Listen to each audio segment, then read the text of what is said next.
true, isn't it? Especially if students are reading from a PowerPoint or from boards that they just threw together last minute.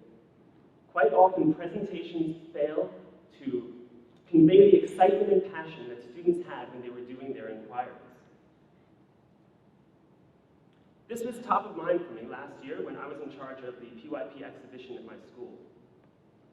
Teaching is my second career, my first being in advertising, so I have a passion for ideas and I wanted to share this with my students. I wanted my students to create a presentation that wasn't dull and boring. But how do you do that? I asked them to create an experience. I wanted them to create a presentation where the audience was part of the presentation, where the audience members could interact with the information in a unique and creative way. I wanted them to create a presentation that would stick with the audience member long after the presentation was over. We didn't wait until the last day to start thinking about presentation. We started from the beginning. We planted seeds of creativity from day one. When students came to school for the first day of exhibition, they found their classrooms bare. All the student work, posters, even some furniture had been removed from the classroom. Then we asked them from the beginning to start taking sections of the classroom to create their experience. There were 3 groups, and what they did to engage the audience truly blew me away. The first group looked at how cars, boats, and devices affect the environment. They created a pollution cruise. They took people on an imaginary ride to the Great Pacific Garbage Patch.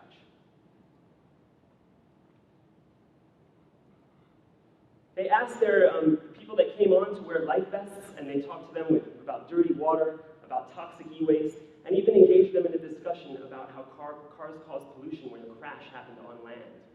This dramatic piece really engaged people in a fun and unique way. This group looked into different types of extinction. They looked into the extinction of dinosaurs, the extinction of languages, and the possible extinction of sharks and of humans in the future. They created a time machine that would take people on an imaginary ride forward and backward through history. There was a future ocean without sharks, and he created this puzzle piece of sharks to show where the pieces are used, like in shark fin soup or in Chinese medicine. There was a cave from a mass extinction millions of years ago. It was made of tarps and craft paper, but what was really fun was all the information was inside the cave, so you had to go inside with him in this intimate setting under torchlight to see and receive the information. There was a school 200 years in the future where only 5 languages still exist. And this was based on real scientific predictions. This group looked into movie piracy and how you are part of the piracy process if you download movies. Appropriately, they made a movie. They used the same software, Powtoons, to create this movie to explain the piracy process and also to explain how you were part of the piracy process. What they then did was they went and they interviewed teachers and students and asked them about their downloading habits.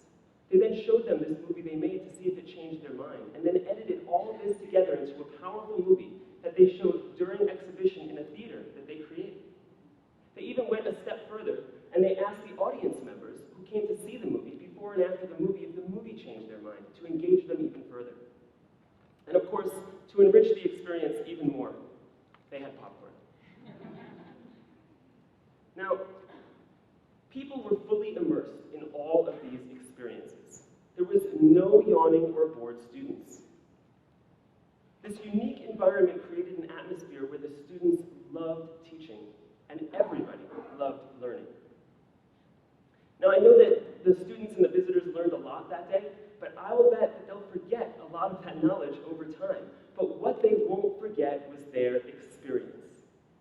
And I'm hopeful that these students, when they go on to secondary, that they'll use this new way of engaging audiences when they present information in the future. And I'm hopeful that you will think about engaging your students to use this type of creative way to present information in the future as well.